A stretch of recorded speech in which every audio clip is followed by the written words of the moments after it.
नमस्कार विद्यार्थी मित्रांनो, मी राजकिरण तरंगे इयत्ता 10वी द्रोणाचार्य अकॅडमीमध्ये शिकतो. तर मी आज तुम्हाला एक मॅथ्स पार्ट 1 फॅक्टरायझेशन मेथड ही डिस्कस करणार आहे. तर मी एक एक्झाम्पल घेतलंय जे आहे 2y² + 27y + 30 = 0.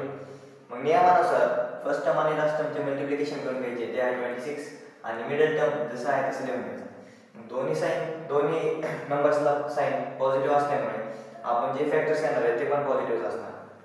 मग जे आलेले फॅक्टर्स आहेत ते आहे 26 आणि 1. मग आपण ते रिप्लेस करून घ्यायचे मिडल टर्मच्या ऐवजी. आणि जे दोन ग्रुप पडले आहेत त्यांच्यामध्ये जे कॉमन आहे ते लिहून घ्यायचं. जसं की ह्या पहिल्या ग्रुपमध्ये 2y कॉमन आहे आणि ह्याच्यात एक पण कॉमन नाही, त्यामुळे 1 लिहायचं. जे दोन ब्रॅकेट सेम आले ते एका वेळेला लिहून घ्यायचे आणि रिमेनिंग पार्ट एकदा लिहून घ्यायचा. दोन्ही ब्रॅकेटला = 0 करायचा. आणि ज्यावेळेस RHS टर्म LHSला जाते त्यावेळेस साइन चेंज होतं. मग नियमानुसार y = +13 ते -13 होणार आणि जे y आहे सेकंड y ते -1/2 होणार. असे आहेत दोन आलेले फॅक्टर्स. धन्यवाद.